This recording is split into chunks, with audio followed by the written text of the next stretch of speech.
Bienvenidos a esta nueva sesión del Webinario Internacional en Educación Continua en Vía Aérea, actividad organizada por el Programa de Anestesiología y Reanimación de la Universidad Diego Portales y la Facultad de Medicina. El Programa de Anestesiología y Reanimación de la universidad pretende formar un especialista capaz de ejercer la anestesiología en forma integral, entregando al paciente una atención acorde con la evolución de la especialidad y adaptándose a los cambios epidemiológicos y al desarrollo de la tecnología. Su director es el doctor Ricardo Latrobe Allende. Dentro de las autoridades más importantes de la facultad tenemos el apoyo de la doctora Patricia Muñoz Casas del Valle, que es nuestra decano de la Facultad de Medicina, y del doctor Antonio Eblen, que es el director de la Escuela de Posgrado, también de la Facultad de Medicina. Tenemos apoyo internacional de la Sociedad Europea de Manejo de la Vía Aérea, la EAMS, y también de la Sociedad Española de Anestesiología, Reanimación y Terapéutica del Dolor. Este año estamos teniendo una constelación de grandes expertos provenientes de muchas partes del mundo y ustedes ya han podido disfrutar de las conferencias que ellos han dado. Hoy día tenemos una nueva, nuestra 30ª versión de este webinario. Hemos hecho 30 webinarios a partir de enero del 2021 y ustedes pueden verlos todos en nuestro sitio de YouTube para que puedan, no se pierdan de nada de lo tan importante e interesante que se ha hablado en estos webinarios. Contamos afortunadamente con el servicio de traducción simultánea al portugués, inglés y en español, dado por la empresa Traducciones Remotas de acá de Chile. Es así como los invitamos a participar activamente, ya sea a través del chat. Nos encanta saber desde dónde nos están viendo, nos encanta recibir saludos de ustedes, sus opiniones acerca de las charlas, y si ustedes quieren pueden expresarnos de manera directa o algún comentario o hacernos alguna pregunta levantando la mano en el botón de reacciones que ustedes tienen en su pantalla y que aparece un icono de levantar la mano. Eso es muy interesante para nosotros poder recibir un feedback directo de parte de ustedes. A continuación, permítanme presentarles a la doctora Laura Reviriego Agudo. Ella es anestesióloga formada en España y actualmente trabaja como anestesióloga adjunta en el Departamento de Anestesiología del Hospital Universitario Clínico de Valencia, en España. Desarrolla su actividad de anestesióloga en diferentes especialidades, pero sobre todo en los quirófanos de otorrinolaringología y cirugía maxilofacial. Es profesora del Máster de Dificultad del Manejo de la Vía Aérea en la Universidad de Valencia. Es también instructora EAMS de la Vía Aérea Difícil y profesora del curso Teaching the Airway Teacher en España. Este es un curso, Turquía e Italia. Este es un curso que organiza la EAMS para formar docentes que vayan a enseñar a su vez a sus residentes o colegas las técnicas de manejo de la vía aérea. Es además instructora en simulación y fuera de apasionarle la vía aérea ha participado en muchos cursos como docente en este ámbito en España. También es coautora de varios capítulos de libros y publicaciones científicas sobre manejo de la vía aérea y, por supuesto, en su tiempo libre le encanta descubrir el mundo con su familia, la lectura y la danza española. Por estas sobradas razones y también debido a su destacada labor docente en vía aérea, nos es más que grato dejar con ustedes a la doctora Laura Reviriego Agudo, quien nos hablará acerca de un importante tema docente que es cómo enseñar a intubar usando el videoendoscopio flexible. Muchas gracias, doctora Reviriego. Realmente es un agrado contar con usted en esta mañana fría en Santiago. Usted está en Alicante, debe estar con un clima templado. Nosotros acá estamos con lluvia. Templado no, caluroso, caluroso. Aquí los 30 grados y bien, bien. Buenos días a todos.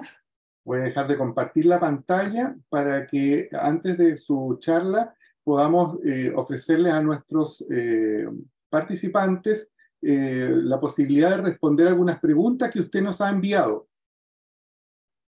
Muy bien.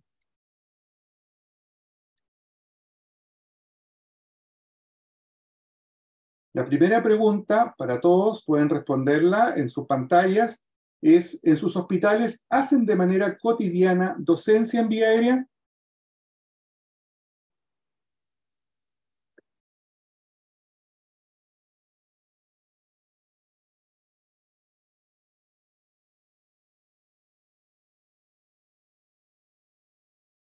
Aquí están respondiendo.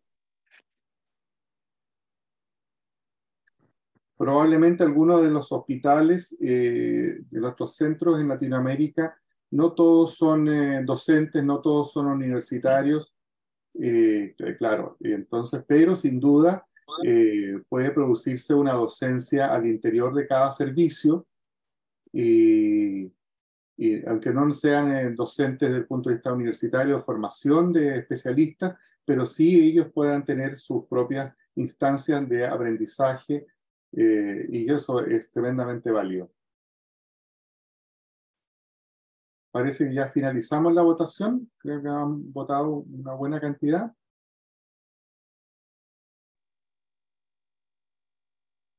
¿Sí? ¿Qué te parece, Laura? Se está configurando casi un empate, o sea, 57% sí hacen docencia y 43% no la hacen, dicen. Bueno, está variadito. A ver si nos Variadito. animamos Muy después de bien. esta sesión para Perfecto. replicarla. Perfecto. Vamos a la segunda entonces. Esta es: ¿qué tipo de dispositivo utiliza generalmente para la docencia? ¿Hacen docencia en laringoscopía directa, videolaringoscopía, estiletes ópticos, supraglóticos o videoendoscopio fibroscopio flexible? ¿Cuál es el dispositivo que posiblemente más utilizan para la docencia, que más enseñan en sus centros?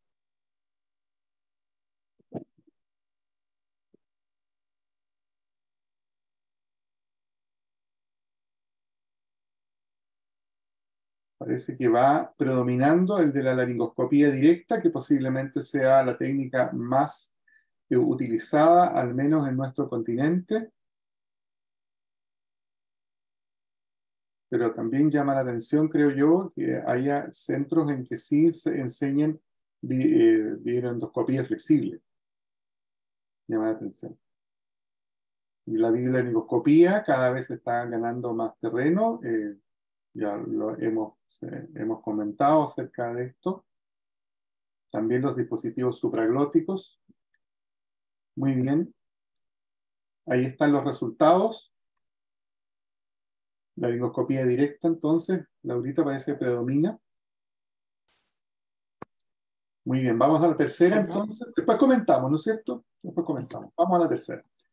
Y la tercera es: ¿utilizas como dispositivo habitual de intubación con los residentes el videoendoscopio fibroscopio flexible, que es el tema nuestro de hoy día? Las respuestas pueden ser nunca, pocas veces, frecuentemente o casi siempre.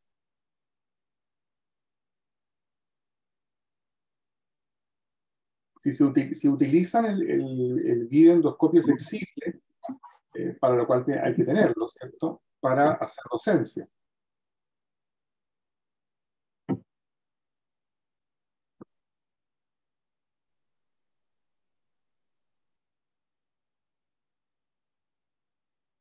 Yo creo que esta pregunta puede ser es muy interesante, es muy relevante, porque aquí se puede apreciar que la gran mayoría pueden no tener a su disposición eh, este dispositivo, y por lo tanto no pueden enseñarlo.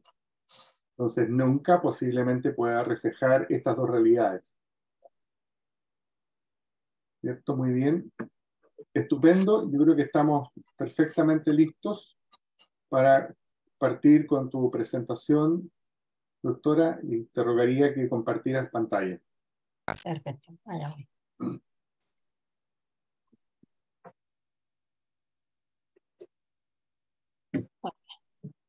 ¿Se ve bien la pantalla? ¿Se me escucha bien? Perfecto. Perfecto. Bueno, pues buenas tardes, buenos días a todos. Buenas tardes aquí en España. La verdad es que es un placer compartir este ratito con ustedes. Gracias a la Universidad Diego Portales y al doctor Ortubia por esta invitación. La verdad es que ha sido un placer preparar esta sesión, que es mi actividad diaria docente y en mi hospital, y espero, bueno, poderles mostrar lo que yo hago, enseñarles, si puedo enseñarles algo, y después compartir y discutir de las dudas o de cómo ustedes hacen su docencia en sus centros, y espero que pues aprendamos todos un poquito. Muy bien, bueno, ya me ha presentado el doctor Urtubia, lo voy a pasar un poco por alto, esta soy yo y bueno, pues todo lo que ha dicho el doctor Urtubia, me dedico sobre todo a vía aérea en muchos ámbitos y es una cosa que me apasiona y que la llevo ya realizando bastante tiempo. Obviamente entramos ya en materia. Obviamente la intubación con fibroscopia flexible, la importancia es objetivable. Ya en los artículos a lo largo de los años de los casos cerrados de demandas médicas por la Sociedad Americana de Anestesia, revelaron que que los problemas respiratorios habían causado lesión única grave en un 34% de los pacientes. Y de ellos el 85% había sido por muerte y daño cerebral. Aparte de lo dramático que puedan ser estos datos, lo que sorprende es que en el 78% había podido ser prevenible, es decir, con una buena formación y un buen manejo de lo que es este sistema, este dispositivo, se podían haber prevenido algunas de estas lesiones. ¿Y qué mecanismos de lesión son los que habían producido estos daños? Pues una ventilación inadecuada, obviamente por una mala oxigenación que genera un daño en el paciente, la intubación esofágica, tanto por falta de oxígeno como por la lesión directa mecánica, traumática ante esa intubación fallida, y casos de intubación difícil, habitualmente no prevista. La prevista, nosotros como anestesiólogos o como médicos que gestionamos la vía aérea, obviamente cuando preveemos una dificultad en el abordaje, ya tomamos nuestras medidas y solemos hacer una intubación con la mayor garantía de seguridad para el paciente. Pero cuando es imprevista y no estamos bien entrenados, podemos tener dificultades y producir un daño en nuestros pacientes. El NAP4 también ya nos hablaba de aquellas causas que generaban lesión y daban importancia a la fibroscopia, porque aunque las causas que habían generado lesión, la mayor parte podían ser causas propias del paciente o por un diagnóstico inadecuado, eso también podía ser por parte del facultativo, en el 47% se debió a una falta de entrenamiento del personal en cuanto al manejo del dispositivo que utilizaban. Hablaban de fibro sobre todo, pero también podía ser algún otro tipo de dispositivo. Con lo cual, obviamente tenemos la responsabilidad de aprender bien este manejo, de enseñarlo bien a nuestros alumnos y a nuestros residentes para poder dar una calidad asistencial óptima a nuestros pacientes y evitar complicaciones. Y en España la situación, este es mi ambiente. Y esto es un poco un resumen de cómo estamos aquí. Nosotros hacemos un curso de vía aérea que acuden bastantes alumnos, tanto adjuntos como residentes, desde el 98. Ahora estamos en el 2023, 25 años ya de cursos de FIDIVA. Y damos unas encuestas a los alumnos para que las rellenen. Entonces podemos ver, nada más que hemos puesto los resultados del primer y del último año para ver las diferencias. ¿Cómo hemos evolucionado? Pues la verdad es que sorprende a bien, a mejor, ¿no? Que los facultativos reconocen que la disponibilidad en quirófano del dispositivo, del fibro o videoendoscopio, ha aumentado. Vemos que era un 15-40% hace 25 años y ahora prácticamente todos lo tienen o bien en el área quirúrgica o bien solicitándolo y se lo pueden traer de una manera más o menos rápida. Pero hay dos datos que preocupan. ¿Por qué? Porque el 18% considera, solo el 18% considera que ha tenido una buena formación en videoendoscopia durante la residencia. Eso no ha cambiado mucho respecto al 98, como veis. Y solo el 4% considera que ha tenido una experiencia clínica y un manejo óptimo del dispositivo. Es decir, que estos residentes generalmente al curso vienen de R3 o R4, que les queda un año o unos meses para terminar. Cuando terminan, si se les presenta un caso de viaria difícil, solo el 4% consideran que podrían realizarlo de manera satisfactoria y segura. Y eso preocupa, porque hay fibroscopios, hay material, pero es verdad que no hay experiencia ni formación. Preocupa ¿por qué? Porque todos sabemos y tenemos muy claros los algoritmos y estos residentes reconocen que el fibroscopio es el gol estándar para las intubaciones cuando es una vía difícil prevista, porque anteriormente ha sido una vía difícil, o bien porque tiene predictores para ello, pero reconocen también que no se sentirían seguros al realizar una intubación ellos solos en un paciente despierto con fibroscopia flexible. Y esto es lo que tenemos nosotros como docentes que cambiar, que enseñarles bien para que ellos puedan realizarlo y sentirse seguros y hacer una excelente atención a nuestros pacientes. Los programas formativos en vía aérea ya son conocidos de hace tiempo. A lo largo de Europa y del mundo estaban implementados en los programas formativos de residencia de los residentes de anestesia. Se centraban sobre todo en el fibroscopio flexible o el videoendoscopio. Es la técnica más común que se intenta enseñar. ¿Por qué? Porque como veremos un poquito más adelante, es una técnica un poquito más compleja, precisa una formación un poquito más específica, con algunas particularidades respecto al resto de dispositivos. Y sobre todo porque por ese tipo de dispositivo tiene una curva de aprendizaje más larga, con lo cual precisa más atención por parte del enseñante hacia el alumno. Lo que sí que coinciden más o menos las rotaciones, los programas de los diferentes países, es en ser un programa formativo que dure más o menos 4 semanas. Nosotros en nuestro hospital tenemos un plan formativo que dividimos en 4 fases. Son fases, no son semanas. Después veremos, les iré explicando una a una, que hay algunas de las fases pueden durar durante las 4 semanas, otras es un periodo más cortito, eso lo iremos viendo. Constan de introducción, las prácticas en el simulador, simulación de casos clínicos e intubación en el paciente. La primera fase de introducción, aquí lo que hacemos es transmitir a nuestros alumnos los objetivos docentes que tienen que tener durante esta rotación. Generalmente les damos infografía, bibliografía, material, previamente a que vengan. Se les envía por mail o bien una vez que están en el centro, pues se le facilita.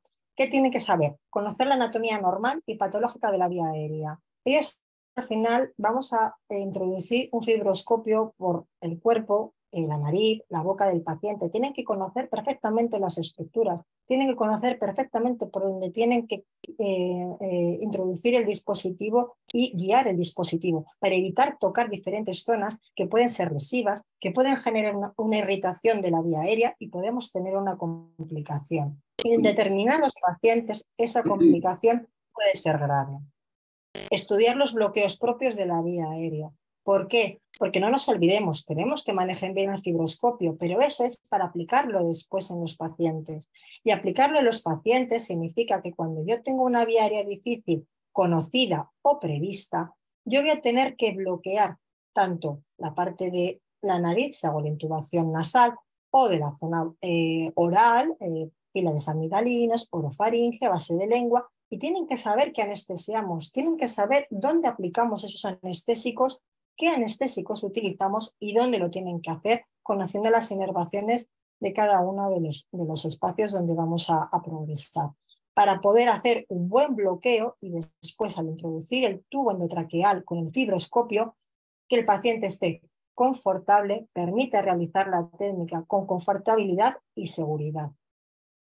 Identificar una vía aérea difícil. Tienen que aprender nuestros residentes los exámenes para valorar la vía aérea. Nosotros lo que hacemos es, cuando están rotando con nosotros, son ellos, los residentes, los que van a valorar al paciente y tienen que aplicar pues, los exámenes de predictores de vía aérea difícil. Distancia tiromentoniana, distancia interincisiva, Mallampati, diámetro circunferencial del cuello, todos los predictores que tenemos a nuestra disposición. A partir de ahí les dejamos que ellos hagan la valoración y nos dicen a nosotros qué tipo de intubación creen que es conveniente en ese paciente. Obviamente después les indicamos lo que tenemos que hacer, pero que ellos vayan tomando decisiones y que empiecen ya a identificar esos pacientes. Algoritmos de la vía aérea. ¿Por qué? Fundamental. La seguridad se basa en los protocolos y nuestros protocolos en vía aérea son los algoritmos. Nos basamos sobre todo en los de la ASA, sobre todo nos gustan un poquito más a lo mejor los de la DAS, que son bastante claros y hay muchos algoritmos para todo, para extubación, también para condiciones especiales, nos gusta aplicarlos. Les enseñamos a que sus actuaciones deben estar guiadas por este tipo de algoritmos. Conocer los diferentes dispositivos de intubación y ventilación. Nosotros tenemos un plan para actuar, pero ellos tienen que conocer los diferentes dispositivos de rescate y los de ventilación. Si tenemos un hueso importante, sabemos que a lo mejor nuestro problema no va a ser tanto la intubación como a lo mejor la ventilación. Tienen que saber qué tipo de rescate ventilatorio tienen que tener a mano y eso incidimos mucho. Intubación, pues si tenemos una vía aérea difícil imprevista, tienen que saber qué tipo de dispositivos tienen a mano para poder utilizar en el caso de que necesiten técnicas combinadas y cómo utilizarlos. Y los tienen que tener siempre les decimos que tienen que tener plan A, plan B y plan C. Y plan D y el último plan que sería la crico, pero eso intentamos, pues obviamente no llegar a ella. Desarrollar el manejo de vía aérea en situaciones especiales. Como sabemos, la paciente embarazada tiene sus características particulares. El niños con vía aérea difícil conocida. Sabemos que cuando hacemos una intubación despierto en un paciente adulto, hacemos los bloqueos, lo hacemos de una manera. En un niño que es difícil de ventilar, pues también se puede hacer, manteniendo pues, ventilación espontánea y otras características. Tienen que aprenderlo y tienen que saber cómo se debe realizar. En el paciente obeso, como os he dicho, ahí sobre todo la dificultad está en la disminución de la capacidad residual funcional y la desaturación precoz. Pues también tienen que saber cómo actuar ante ello. Áreas alejadas de quirófano, situación hostil para el anestesista, en el que falta material, personal no entrenado para ayudarnos. Pues cuando vayamos a estos sitios, tener siempre, antes de empezar la sesión, tener siempre nuestro material a mano y todo previsto, pues necesitamos en algún momento hacer algún tipo de intervención. Y la intubación bronquial selectiva, enseñarles con fibroscopio cómo se coloca un bloqueador bronquial, según el tipo que sea, según sea el bronquio derecho o izquierdo, etcétera, etcétera. Todos esos son los objetivos que tenemos durante nuestra rotación.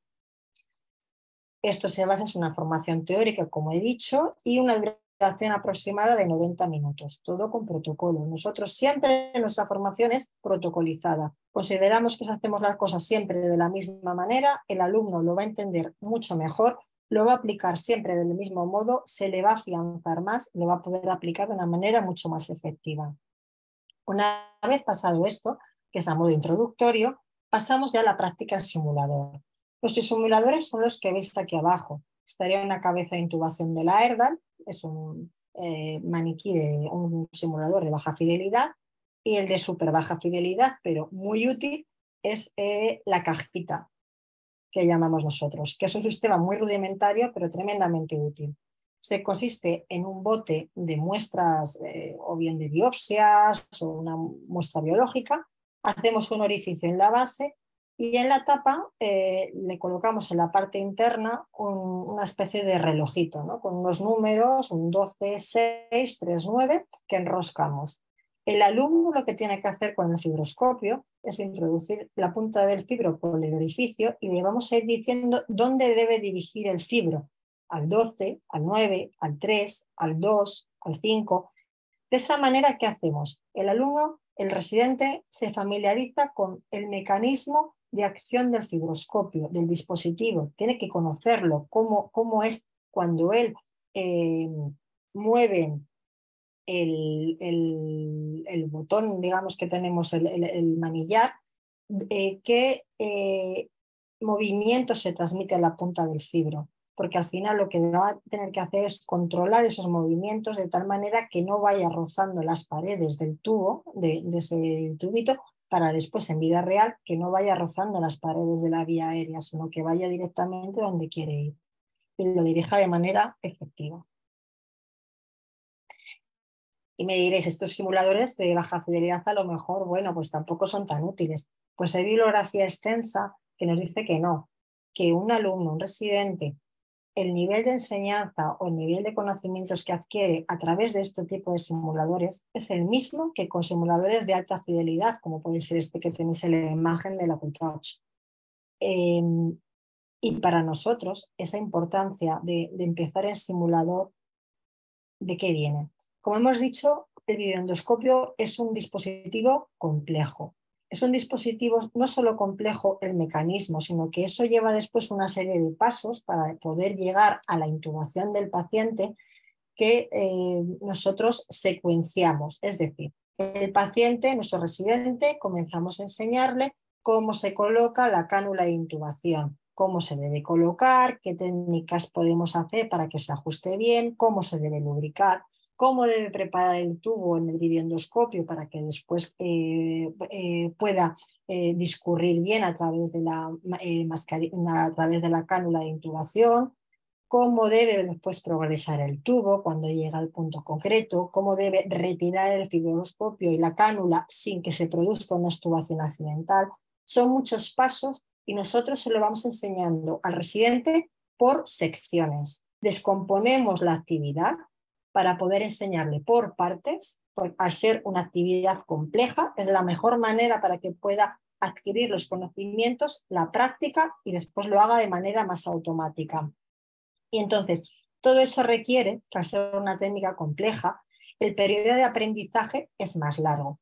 Y en los casos iniciales, los primeros casos que hace el residente, va a tardar más tiempo. Si nosotros ponemos directamente al residente a realizarlo en el paciente, podemos tener complicaciones. Complicaciones de desaturación, complicaciones de broncoespasmo, complicaciones que pueden ser lesivas para nuestro paciente. Y pensamos que no es asumible. Entonces, hasta que conozcan bien la técnica completa, ese periodo de aprendizaje lo hacemos en simulador. Cuando demuestran que ya han automatizado todos los pasos, entonces pasamos a adquirir la habilidad en el paciente, la capacitación en el simulador, la habilidad en el paciente. Este es el material del que disponemos. Como decía, veis aquí a la izquierda en la gradilla, veis la cánula de intubación tipo BAMA que utilizamos nosotros. Es una cánula cuya particularidad está en esta pestañita, aquí en la parte, digamos, pegadita en la lengua. Esta se desliza, con lo cual después, una vez que tengamos intubado al paciente, pues levantamos un poquito esta parte curva y ya podemos retirarla con seguridad y tenemos a nuestro paciente intubado. Utilizamos también la mascarilla VBM, que veis que aquí tiene un diafragma por donde introducimos el tubo calzado en el fibroscopio y por esta parte, este extremo del tubo corrugado, conectamos el ventilador. De esa manera, durante el procedimiento podemos dar cierta ventilación al paciente. Nunca se ventila como una mascarilla facial bien acoplada, pero es verdad que algo de oxígeno podemos aportar al paciente durante el procedimiento. Este es nuestro carro de videoendoscopio, un carro de Storz, como veis. Y aquí está nuestro videoendoscopio y esto sería el material de anestésico local y preparación para intubación despierto, sea nasal o sea oral. En la fase 3 tenemos una discusión de casos clínicos. Obviamente les hemos enseñado la teoría, cómo se deben realizar las cosas, pero eso después lo van a tener que aplicar en pacientes. Entonces, nos gusta plantearles casos clínicos, pueden ser con simuladores, si tenemos en nuestro caso, en alguna ocasión, podemos tener simuladores de MSD, de la ERDAL, de un poquito más de alta fidelidad, pero si no lo hacemos con las cabezas, presentamos un caso clínico y simplemente hacemos debriefing. Esta fase es para afianzar esos conceptos de aprendizaje, esos objetivos docentes, ese material teórico que les hemos dado, que lo afiancen, que empiecen a interrelacionar, que lo pongan en práctica de manera con esos casos, después lo haremos con los pacientes, que vayan aplicando los algoritmos, que piensen, ¿no? Cuando tenemos un caso clínico directamente, ay, me voy a esta rama del algoritmo y así pues actúo de esta manera porque eso es lo que queremos, que tengan un pensamiento crítico y también nos sirve para corregir los posibles errores o probables errores conceptuales que puedan tener o incluso técnicos, ¿no? de hacerlo, de utilizar el dispositivo a una manera determinada que no sea la correcta. Entonces, nosotros generalmente lo que hacen los alumnos es hacer intubaciones con fibroscopio en paciente anestesiado y con relajación muscular. Y lo hacemos habitualmente intubación oral con fibroscopia. Les damos estas líneas de tiempo, otra cosa muy importante para nosotros, las líneas de tiempo. Es decir, hacemos que ellos protocolicen todo el proceso de intubación, todo.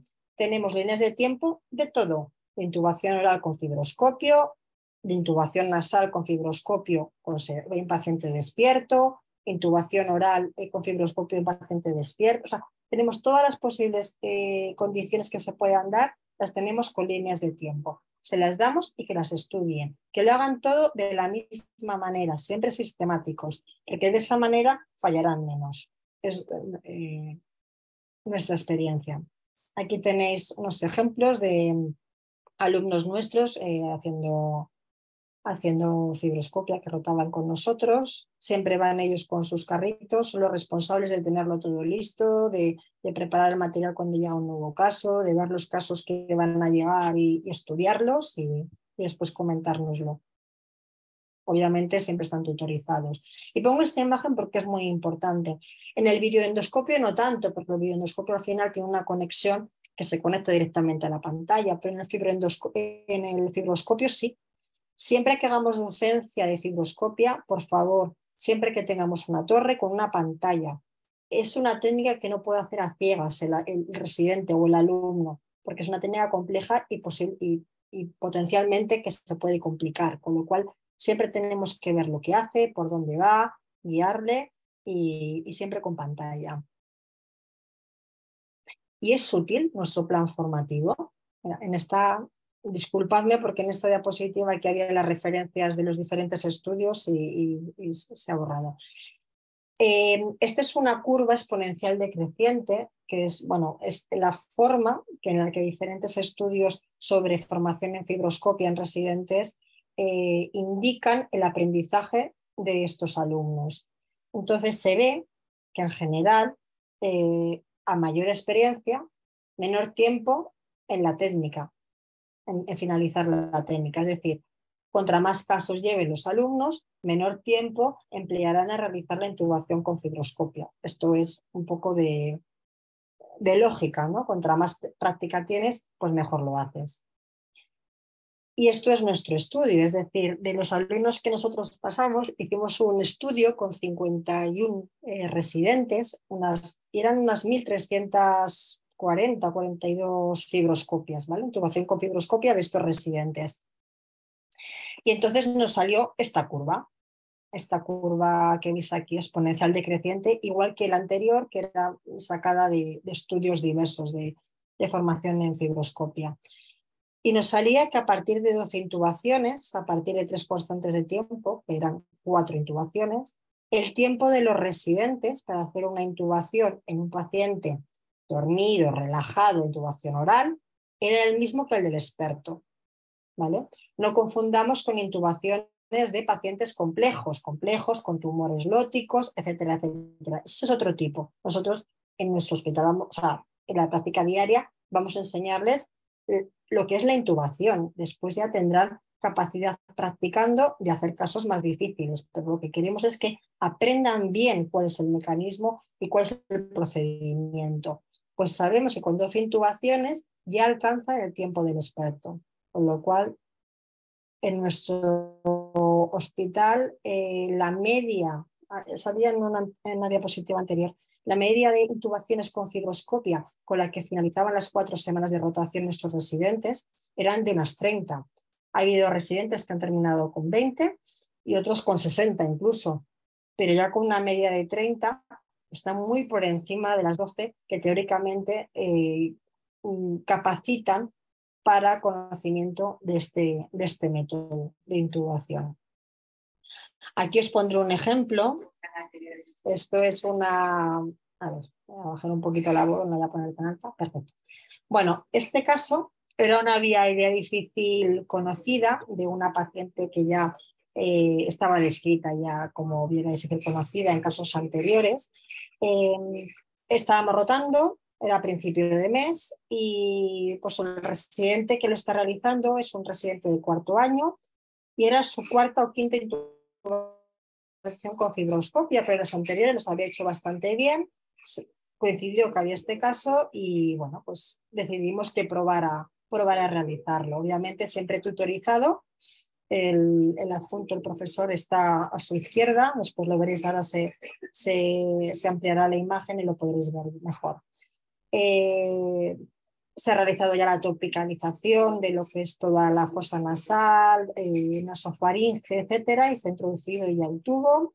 Como veis, el residente mantiene el videoendoscopio y el adjunto le va instilando y haciendo la anestesia spray as you go. Nosotros siempre llegamos a cuerdas, a visualizar cuerdas, hacemos una buena instilación para anestesiar bien cuerdas, aritenoides, epilotis. Eso después es bastante reactiva y susceptible después de generar tos e incomodidad en el paciente. Es que la paciente lo tolera perfectamente, no está sedada. Nosotros habitualmente no sedamos a los pacientes, después si queréis hablamos de ello también.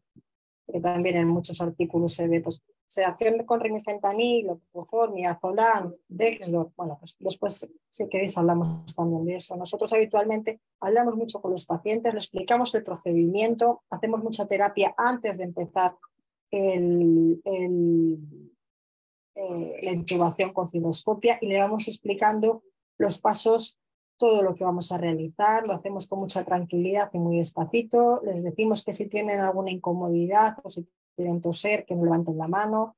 Entonces los pacientes en general lo aceptan bastante bien y lo toleran bastante bien. Una vez que ya hemos instilado cuerdas, pasamos cuerdas, se instila el espacio subglótico y ya yo creo que estamos por tráquea.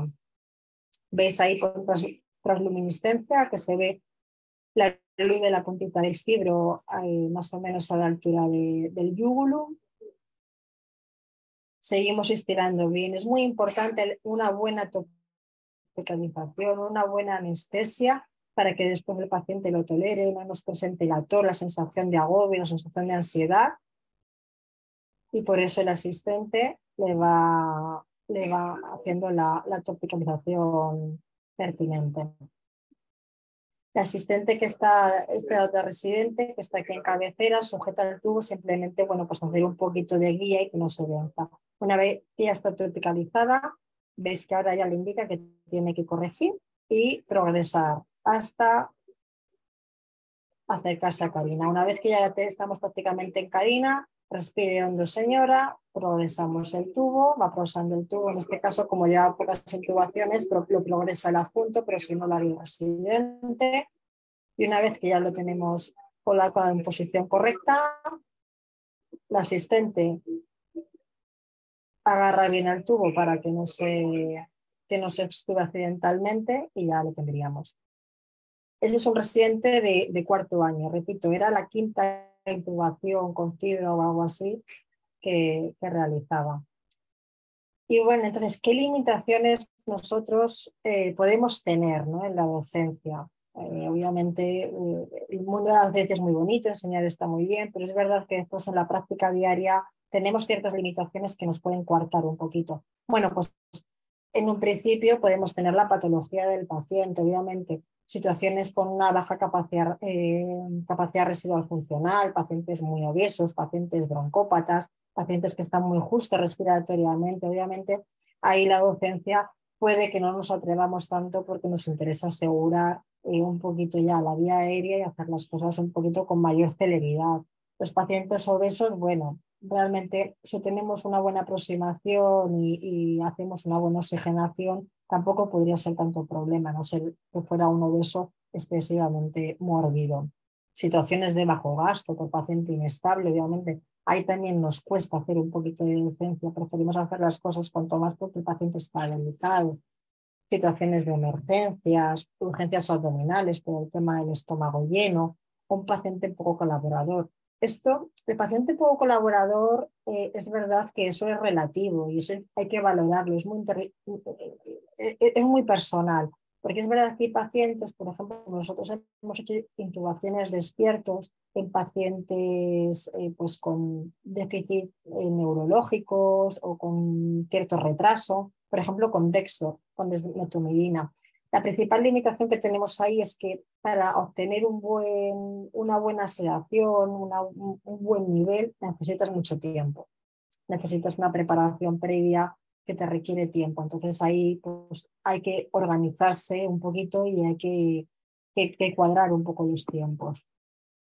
En cuanto a la técnica, ¿qué limitación podemos tener para hacer docencia en cuanto a la técnica? Bueno, pues que, por ejemplo, en urgencias el tiempo es limitado, a lo mejor, pues, si tenemos 8 urgencias pendientes y, bueno, un paciente puede ser susceptible porque no sea una urgencia abdominal, no esté inestable ni nada, de hacerlo con fibroscopia, lo podríamos hacer, pero claro, también depende de la carga asistencial, ¿no?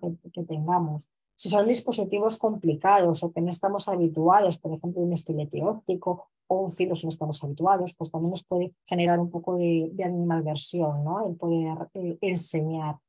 Limitación de orificios de entrada, como apertura oral, patología nasal, etcétera, nos puede dificultar también ese tipo de técnicas. O las alergias a los anestésicos locales, pues también a lo mejor preferiríamos otro tipo de técnicas y no hacer docencia en estos pacientes que se nos pueden complicar, ¿no?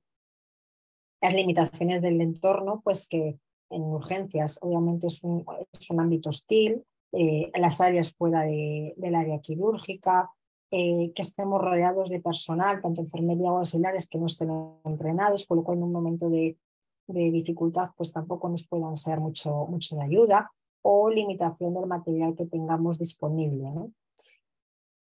Y en las limitaciones que tengamos como docentes, bueno, pues que no tengamos la suficiente experiencia, ¿no? En los dispositivos que queremos enseñar, o que lo hagamos de una manera pues no organizada, sin un programa formativo y enseño una cosa, al otro otra, sin una continuidad ni unos objetivos, un procedimiento claro que tampoco le va a ayudar al residente o al alumno a poder aprender como debería.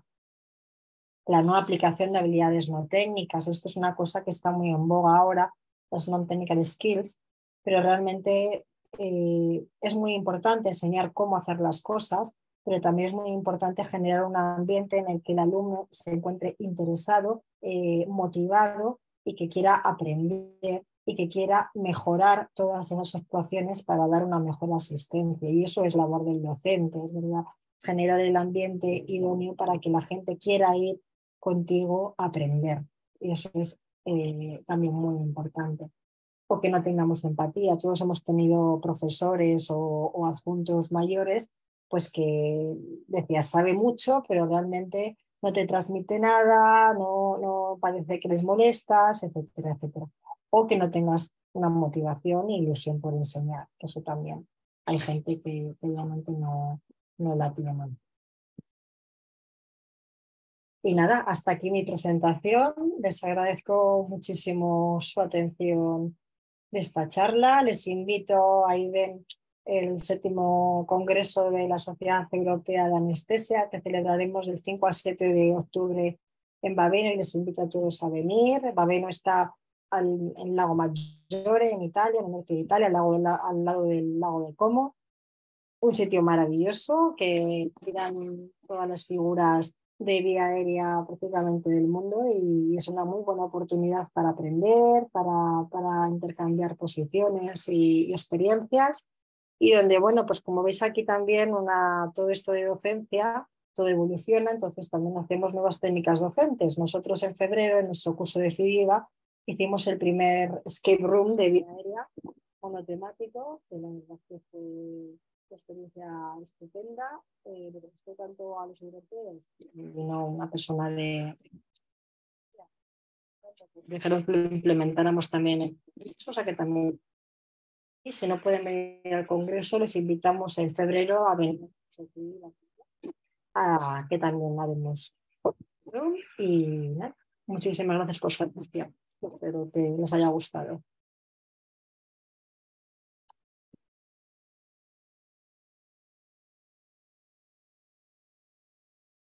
No te oigo, Ricardo. Ricardo, no te oigo. Sí.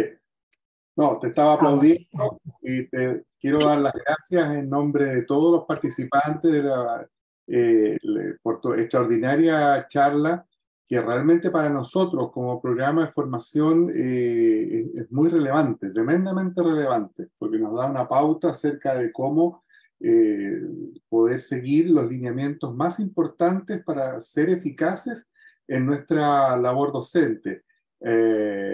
Quiero a continuación, para que no quitarle mucho tiempo más, darle la palabra al doctor Antonio Blen, quien es nuestro director de la Escuela de Posgrado, que quisiera saludarte en nombre de la facultad.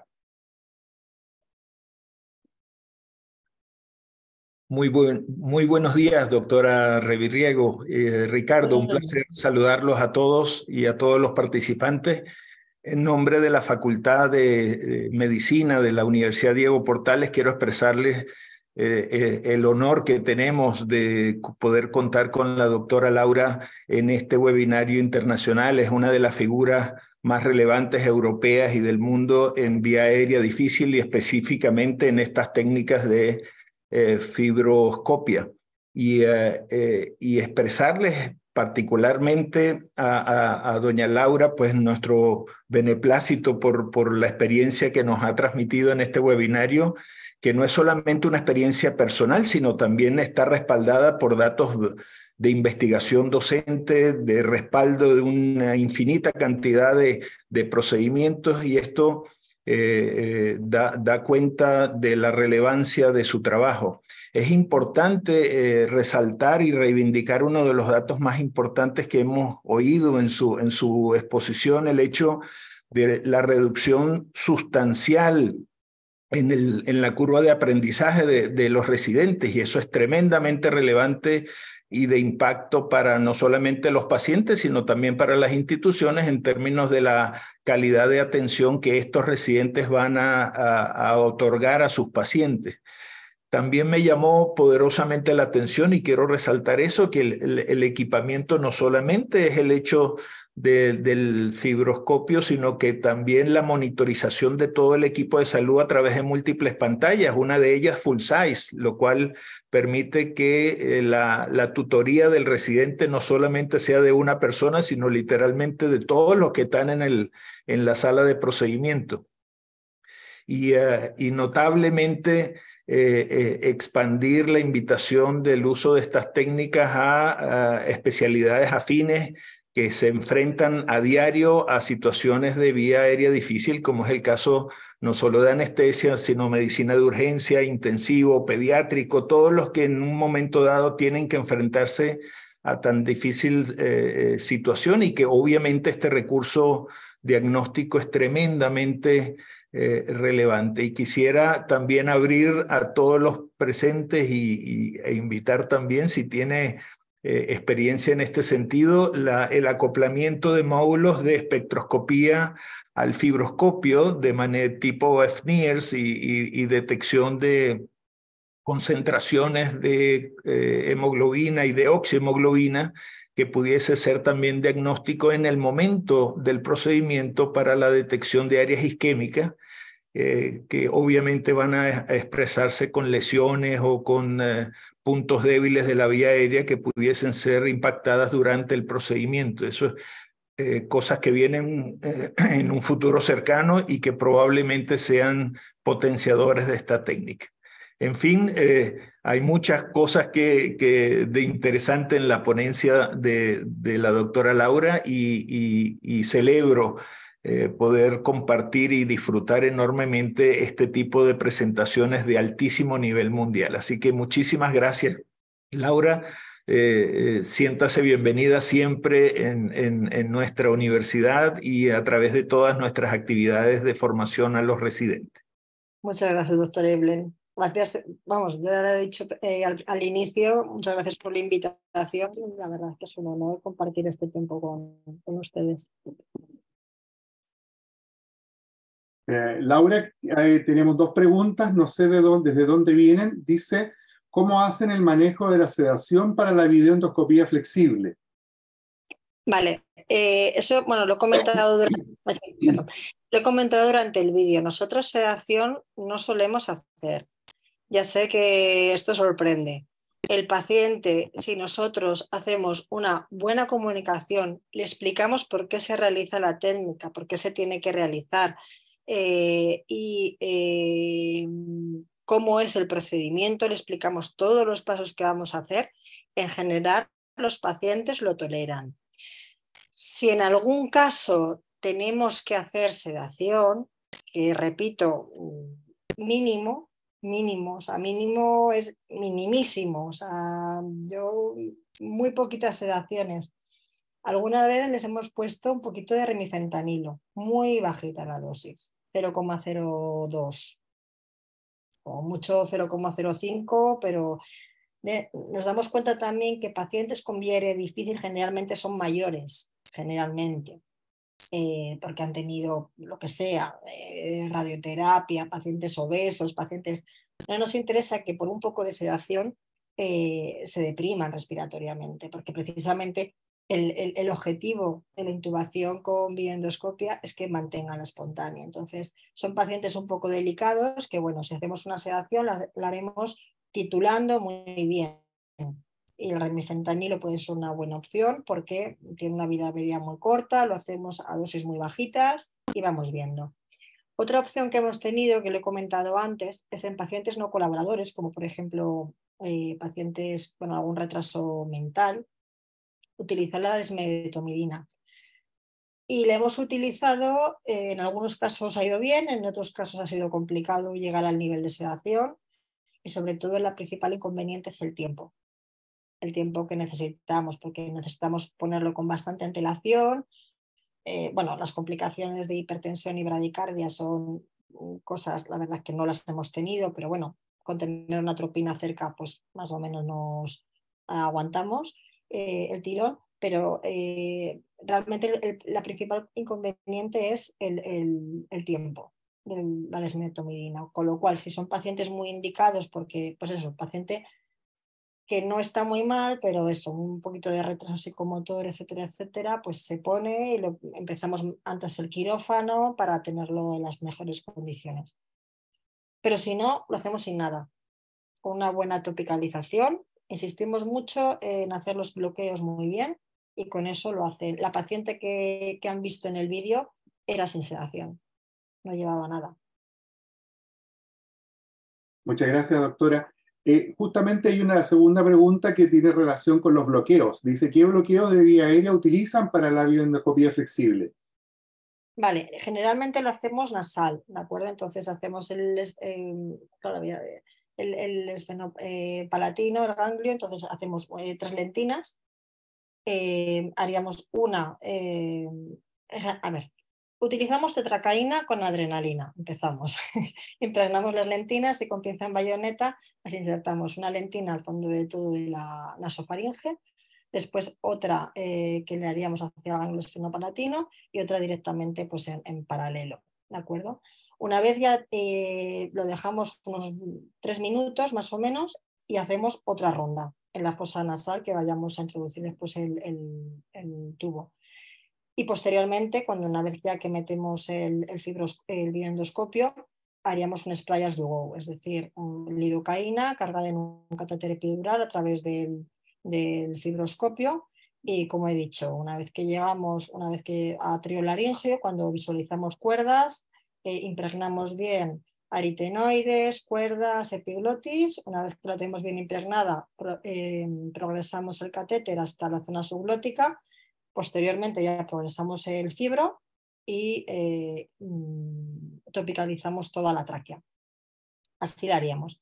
En el caso de la boca, lo importante sería con un depresor, ¿de acuerdo? Con anestésico local, anestesiar bien lo que son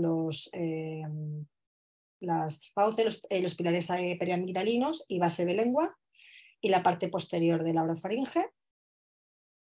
Colocamos lo que nos dice si está bien anestesiada la orofaringe es que tolera la cánula de intubación.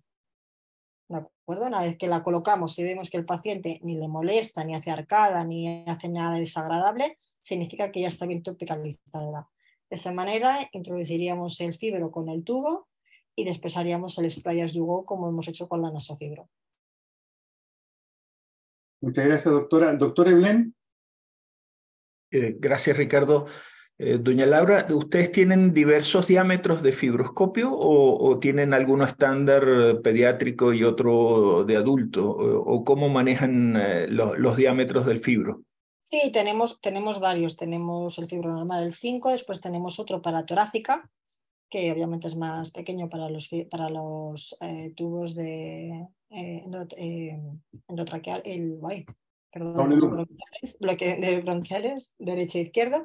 Y después teníamos, ahora ya no lo teníamos el pediátrico. Porque antes hacíamos craneosinostosis y cosas más complejas, y a mi hospital se ha quedado con cierta cirugía infantil, pero más pequeña. Pero sí, tenemos los dos, el 3,8 y el 5 de Storz para torácica y para fibro normal. Gracias. Fantástico. Antes de seguir, yo quiero... hay algunos saludos que te han mandado. Presentes, dice, desde el Hospital Perrando, Curay, Delfina, Marín, Macarena, Mauro y Karen.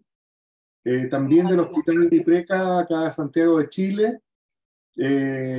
Muchos saludos. El doctor Raúl Silva Quirino de Brasil nos envió un mensaje, dice: muy buenos días, profesores, Ricardo, Laura, y a todos los participantes. Saludos desde Brasilia.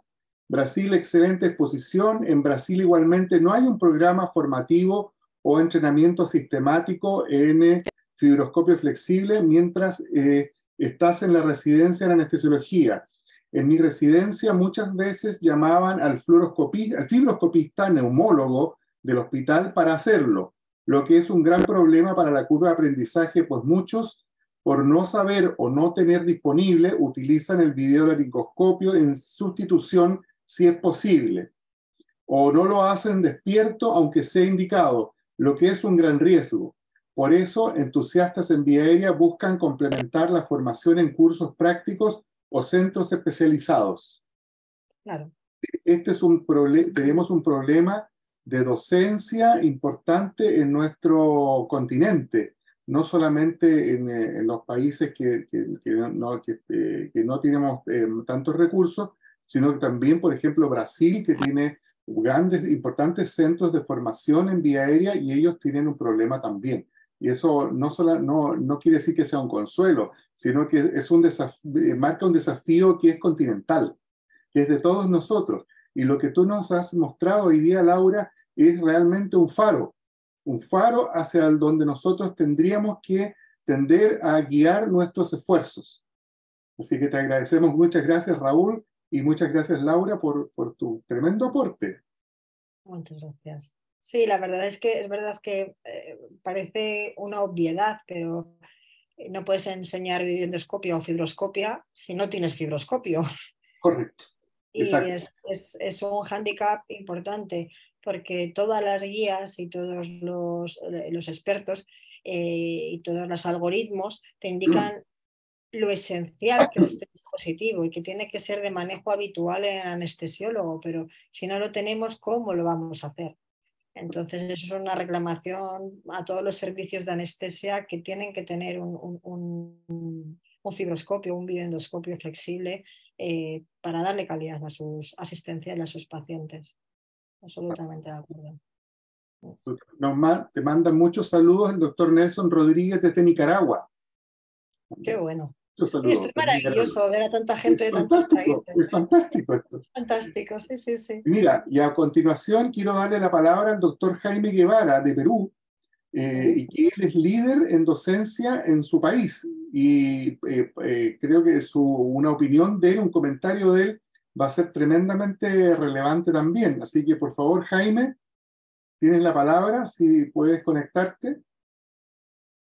Gracias, Ricardo. ¿Me escucha? Sí, por supuesto.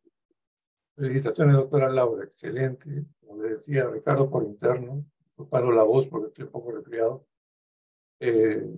Ha sido escuchar unos conceptos de mucha ayuda para nosotros que nos dedicamos a la docencia de la vía aérea. Muchas gracias. Lo que yo quería comentar era lo siguiente. Primero, lo que le voy a mencionar es la experiencia de algunos años en el manejo de fibroscopio.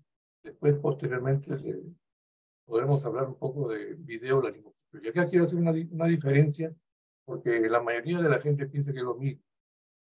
Y tecnológicamente hay una gran diferencia entre un fibroscopio y un endoscopio. Eso es muy importante, sobre todo para la docencia, porque en muchos lugares me han preguntado, doctor, ¿qué compro? ¿Un fibroscopio o un endoscopio? Bueno, si es para docencia, un endoscopio definitivamente. Si el fibroscopio tiene una mejor imagen, es muy delicado. Entonces, mi primera, bueno, tómelo como una pregunta. ¿Quién se encarga, quién es el responsable del manejo del equipo en la post-intubación? La enfermera, el técnico, el operador. ¿A qué se refiere? ¿A la limpieza o...? Al cuidado, a la limpieza, o sea, te cuento, Sí. en mi hospital, el Hospital de Policía de Lima, teníamos una regla. El que lo usa, lo limpia y lo pone en su sitio donde lo encontró. Correcto.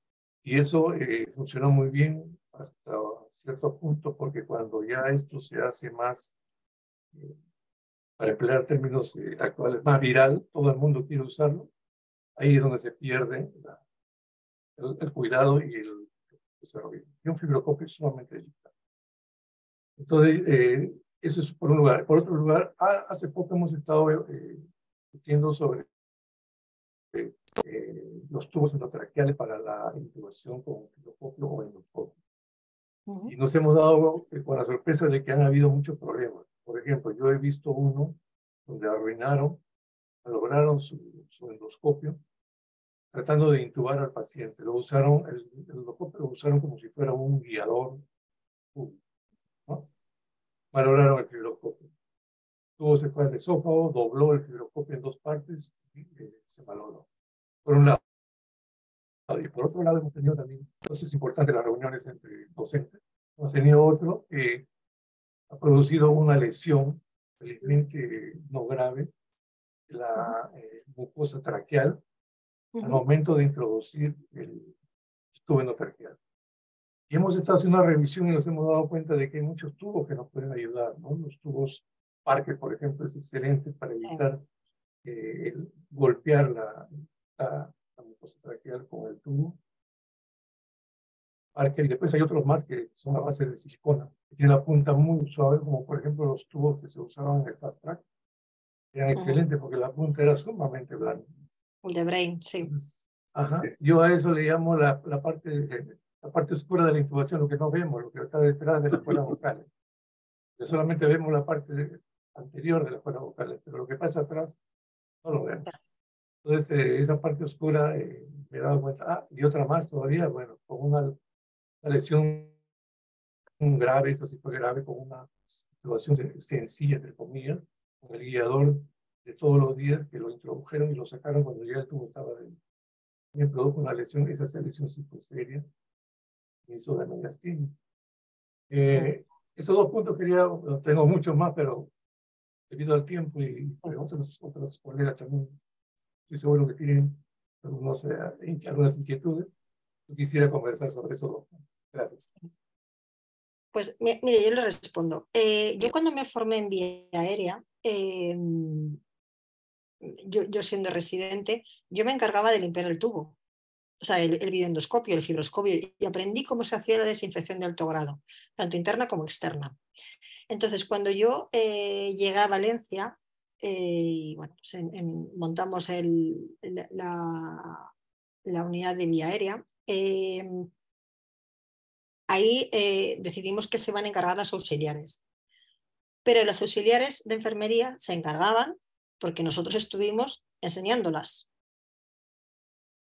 Nosotros teníamos entonces también fibroscopios, no videoendoscopios. El videoendoscopio es mucho más resistente, es mucho más sufrido, obviamente te da una imagen muy nítida y es perfecto, pero también teníamos fibroscopios, sobre todo los pediátricos, porque no tienes videoendoscopios tan pequeños, los más pequeñitos eran fibroscopios.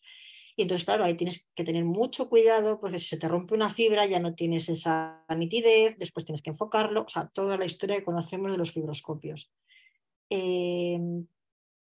Nosotros le enseñamos a las auxiliares y estuvimos con ellas casi un mes enseñándoles a cómo se limpiaba el fibroscopio y el endoscopio. Y no se rompieron. No se rompieron ni se estropearon. Pero porque insistimos muchísimo, pero muchísimo de ser pesados. Es formación al final, es formarlas para que hagan el trabajo como debe ser para el cuidado del material.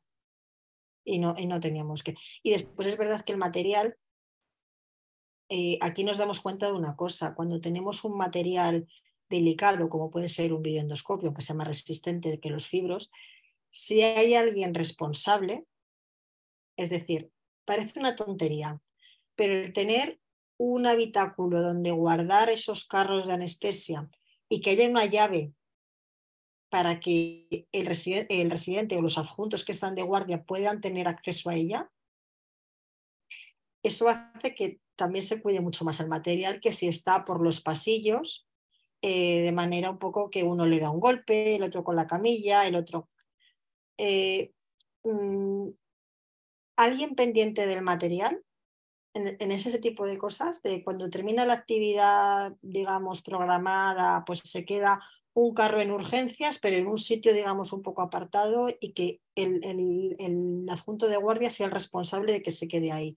El adjunto de guardia se lo da a la auxiliar de enfermería para que proceda a la desinfección, que ya sabe perfectamente cómo que tiene que hacerlo, y así de verdad que el material se cuida. Así el material se cuida. Y siempre, cada poco tiempo, revisando que el material esté bien, que esté en su sitio, revisando que no falta ningún fibroscopio, siempre en su mismo sitio y siempre en su misma posición. Es un trabajo activo de cuidar material, pero sí, o sea, se puede. Porque es verdad que yo en el hospital, donde me formé de anestesia, no de vía aérea, de anestesia, un hospital muy grande de Madrid, allí teníamos varios fibroscopios, estaban guardados bajo llave, que nadie tenía la llave, y cuando salía el fibroscopio veías todos los puntitos negros. Y es porque no se cuidaba bien. ¿Vale? Entonces, el material se puede utilizar. Nosotros en Valencia utilizamos muchísimo, todos los días, y el material no se rompe. Hay en algunos casos pues, de desgaste, alguna cosa, pero muy puntual. Muy puntual. Y después la segunda pregunta, esa es muy interesante, la elección del tubo para la intubación. Yo sobre todo en cuanto a lesiones de intubación con fibroscopia, la hemos tenido en paciente despierto y sobre todo intubación nasal. ¿Vale? Pues obviamente pues una lesión de un cornete sobre todo. Tal. Entonces ahí, como usted dice, viene indicado los tubos tipo Parker, los flexometálicos que también son un poquito más blandos, o el mejor, el tubo de Brain, el de la Fast Track, el mejor sin duda, porque es mucho más flexible, mucho más blandito. Claro, está adaptado ese tubo para intubación a ciegas, con lo cual se ha hecho lo menos lesivo posible. Entonces estoy con usted. Otra lesión que tampoco es infrecuente es la lesión del aritenoide, de cuando vas a progresar el tubo, se te queda anclado. Si el tubo, hay mucha diferencia entre el tamaño del tubo y el fibro, que se te quede enganchado un aretinoide que puede hacer un poquito una dislocación. También he visto algún caso. No es frecuente, es muy infrecuente, pero se puede dar. No es una técnica inocua, o sea, ninguna técnica de las que utilizamos son inocuas, pero igual cuando vamos a coger una yugular, pues también podemos hacer un hemotoras. Pero quien no lo hace, a quien no lo hace no lo pasa, no le pasa. Lo único que le puede pasar alguna vez es que lo hace, ¿no? Entonces, pues no es frecuente, pero son complicaciones que tenemos que tener presentes. Correcto. Muchísimas gracias a ambos por este tremendo diálogo tan ilustrativo y que nos está aportando cada vez más a este tan interesante tema. Quisiera que Gabriela nos pudiera mostrar las preguntas que la doctora Reviriego nos ha enviado para después de la charla y que también son motivadoras de comentarios y nuevas preguntas. Entonces, la primera es: ¿implementarías el uso de un videoendoscopio flexible como técnica habitual de intubación en nuestros centros? Dice videoendoscopio, dice fibroscopio. Fibroscopio, claro, o fibroscopio, claro. En nuestros centros. Entonces, esperamos a que por favor respondan, opinen acerca de esta pregunta. Si implementarían el uso del videoendoscopio como técnica habitual de intubación en nuestros centros.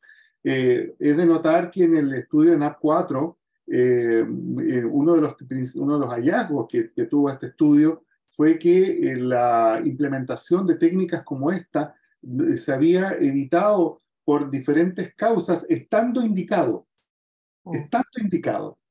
Entonces, es muy importante poder saber si en la opinión de nuestros colegas, que hasta el momento no respondió nadie, no sé por qué,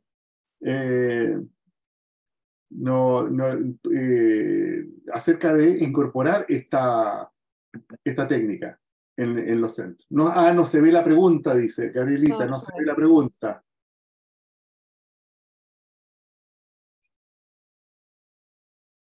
A ver. Ahora. Ahí sí puede ser. ¿Ahí se ve? Sí. Sí. Entonces, ahora sí, ¿implementarías el uso del videoendoscopio como técnica habitual de intubación en nuestros centros? Yo creo que si algún centro no se dispone, debiéramos tender a tenerlo. Un comentario adicional que yo quería introducir era que acerca de los dispositivos desechables, descartables, que hoy existen, producidos por diversas empresas, y que, por un lado, nos pueden servir para la docencia una vez usados, ¿cierto?, en simuladores. No necesitamos tener un dispositivo dedicado de estos caros para la docencia, sino que probablemente estos dispositivos descartables nos pueden ayudar muchísimo a proveernos de los elementos para poder enseñar esta técnica.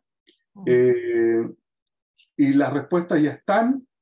86% dicen que sí, Laurita. Yo creo que eso es fantástico. ¡Qué maravilla! Eso es fantástico. Yo también creo lo mismo.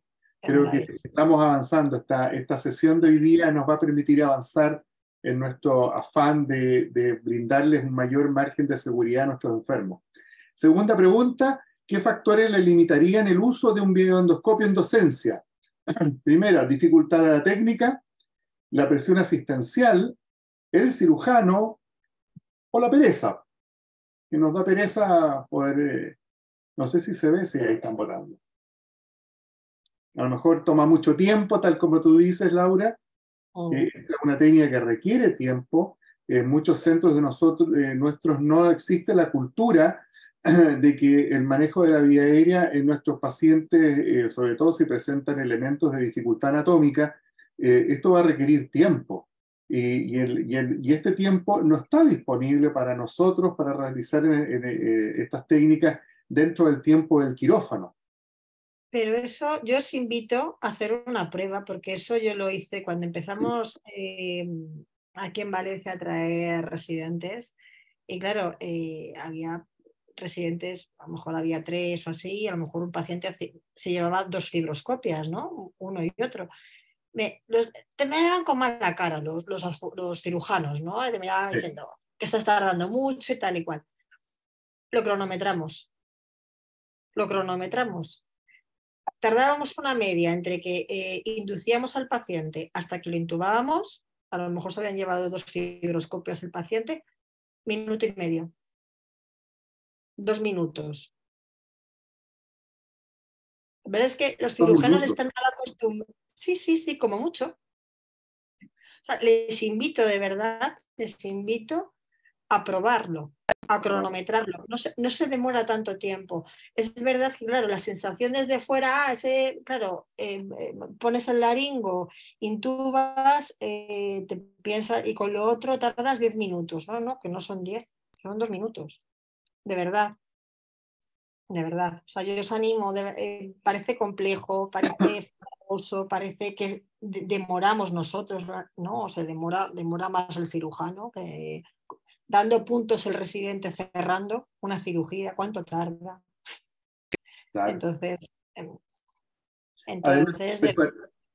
además la preparación del paciente se hace fuera. Una vez que tú ya has decidido cuál va a ser tu plan, tú lo topicalizas, ¿cierto? Y eso se hace afuera. Una vez que entra el paciente al quirófano, ya viene listo para hacer la técnica. ¿No es así? Sí. Bueno, me refería a los 2 minutos, me refería a la intubación dormido fibroscópica oral con el paciente dormido anestesiado para formar a los residentes. La anestesia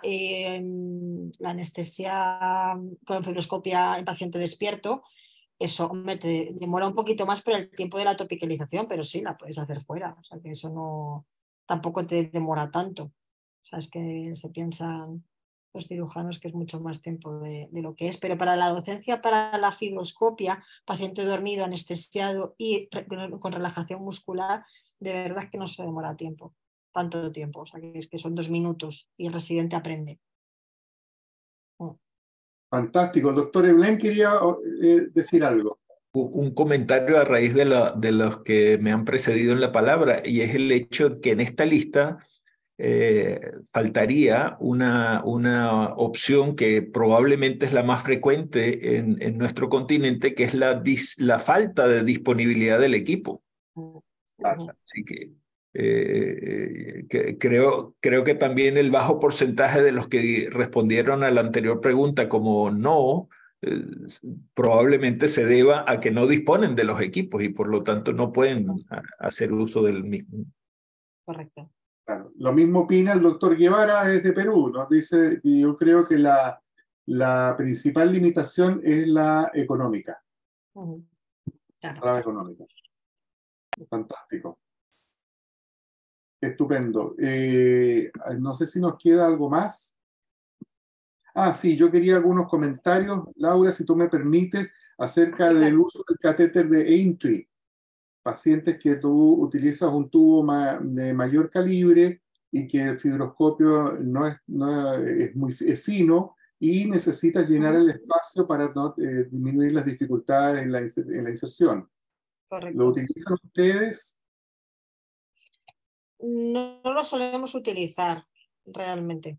Se puede utilizar, está descrito y yo no lo he necesitado nunca realmente, porque al final como nosotros, date cuenta también nosotros que hacemos una intubación nasal, con lo cual la intubación nasal obviamente no te permite un calibre excesivamente ancho de tubo. A lo mejor por la oral sí que es verdad que puedes tener esa problemática, pero por la oral no la tenemos. ¿Por qué elegimos la nasal, la vía nasal? Porque es verdad que sobre todo en pacientes que sean difíciles con tumoraciones, evitamos esa angulación tan acusada que tenemos de base de lengua a laringe. ¿Vale? Nosotros salimos nasofaringe y ya directamente tenemos un camino más largo recto. De la otra manera el ángulo es mucho más pronunciado y puede tener un poquito más de dificultad si a lo mejor tenemos alguna tumoración o tenemos algún imprevisto anatómico. Entonces elegimos la nasal. Son escuelas, no sé. Y una cosa adicional al tubo de Brain que comentaban tú y el doctor Guevara, el tubo de Brain además es más largo. Entonces, es especial para la vía nasal, y para esos efectos muchas veces nosotros tenemos en nuestros servicios tubos preformados nasales, que son también más largos y que tienen una codación natural, que está codado el tubo hacia el cefálico. Sí. Pero eso nos dificulta un poco la introducción de un videoendoscopio. Entonces, claro, es difícil poder utilizar ese tipo de tubos, y posiblemente el tubo de Brain, que es más largo, que es menos traumático, que es flexible, tiene todas esas características, puede ser ideal para implementar esa vía.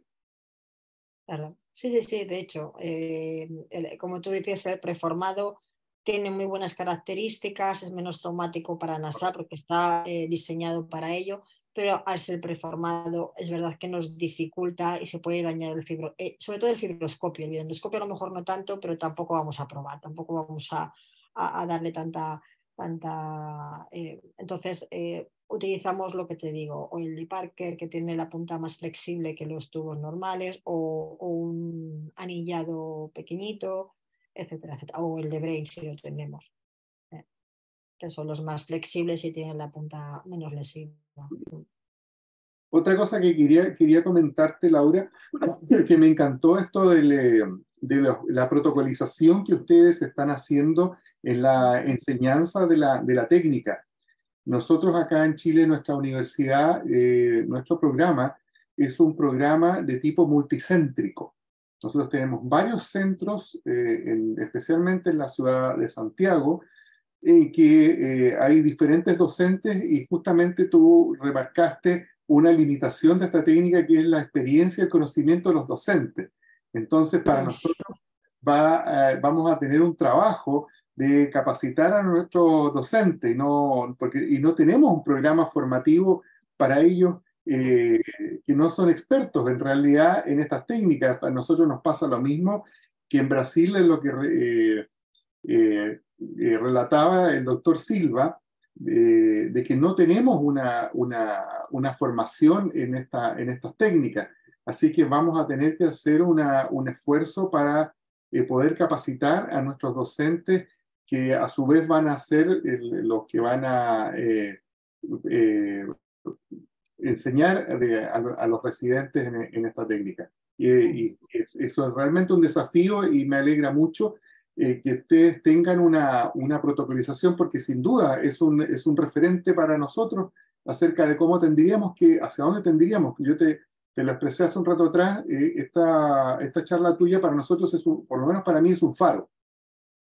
Es un faro. Me alegro mucho. Sí, la verdad es que tener todo protocolizado, tener claros los objetivos que quieres transmitir a tu alumno, cómo lo vas a hacer, de qué manera se va a aplicar y cuál es nuestro objetivo. En la videoendoscopia, la videolaringoscopia es verdad que es una técnica más sencilla, más o menos la maneja prácticamente ahora residentes, adjuntos, lo tenemos más a mano. Un videolaringoscopio u otro, da igual, hay muchísimos en el mercado y los tenemos más a mano, y la curva de aprendizaje es más cortita.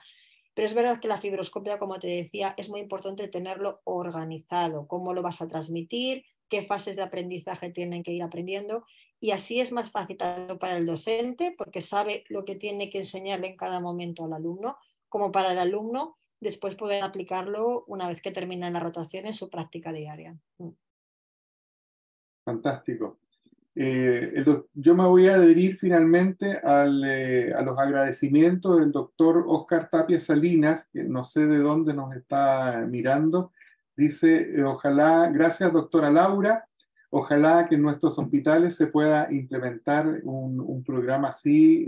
Creo yo que es muy, muy importante, y creo que esta mañana para nosotros, tarde para ti, y para nosotros esta mañana ha sido tremendamente relevante, y creo que vamos a sacar mucho provecho de los mensajes y los conceptos que tú nos has transmitido hoy día, Laurita. Muchísimas gracias.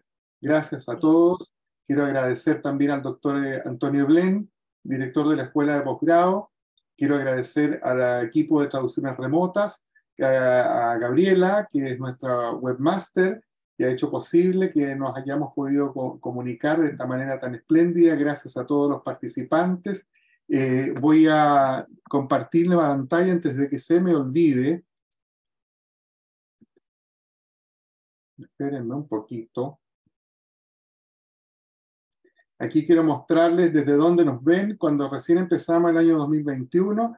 El 2022 se ve, ya no están los puntitos, pero están áreas, pero fíjense que nos están viendo de varias partes. Estamos en las redes sociales, en Facebook.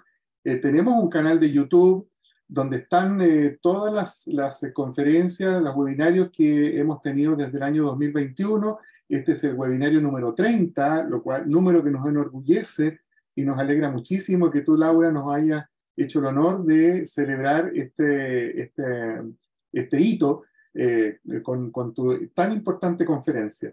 También en Instagram, en Twitter, por supuesto, y quiero dejarlos invitados a todos para el próximo sábado 29 de julio, siempre a las 10 de la mañana de hora chilena. Por favor, verifiquen sus horarios, sus equivalencias horarias, para que no vayan a llegar tarde. En esa oportunidad vamos a tener al doctor Camilo Pizarro, quien no es anestesiólogo, sino que es intensivista, y él nos va a mostrar su visión acerca del manejo de la vía aérea en las unidades críticas, especialmente hoy en día que hemos tenido una gran presión asistencial en nuestras unidades críticas. Creo que lo que el doctor Pizarro nos pueda transmitir acerca de esto, de su experiencia en Colombia, nos puede aportar muchísimo a nuestro quehacer. Así que, por favor, transmitan esta información. Va a estar subida esta información en las redes sociales para que una mayor cantidad de colegas, residentes especialmente, se puedan beneficiar de lo que hoy día nos ha mostrado la doctora Reviriego y lo que el sábado 29 de julio nos va a exponer el doctor Pizarro. Así que los dejo totalmente invitados. Recuerden que este webinario es gratuito, no se requiere pagar nada, todo el mundo puede acceder, y si no han podido verlo en directo, ya saben, tenemos nuestro canal de YouTube, donde ustedes pueden volver ahí tenemos muchos más suscriptores hoy en día, esto está antiguo, y pueden acceder a todos los webinarios, incluso a aquellos que se los hayan perdido. Están muchos temas muy relevantes, y pueden acceder a ellos de manera libre y informarse acerca de lo que se está usando hoy día y los conceptos nuevos que se están vertiendo en todas partes del mundo. En octubre, del 5 al 7 de octubre, vamos a tener este Congreso Europeo de la EAMS en Baveno, tal como lo anunció la doctora Reviriego, y ahí va a haber más novedades seguramente acerca de cuáles son los avances en el manejo de la vía aérea que nos permitan tener un manejo cada vez más seguro para nuestros enfermos. Así que les agradezco a todos, muchísimas gracias. Voy a dejar de compartir y detenemos la grabación, yo creo, Gabrielita, y nos vamos. Que tengan buen día, buen fin de semana. Acá está lloviendo, no nos mojemos demasiado. Disfruten sus vacaciones, Laura y Pedro. Gracias, muchas gracias. Disfruten a los pequeños, muchos cariños a todos. Cuídense mucho. Gracias. Sí, muchas gracias, buenas tardes. Buenos días todavía, en realidad. Gracias. Buenos días para la doctora. Y vamos a cerrar la sesión. Perfecto. Gracias, Gabrielita.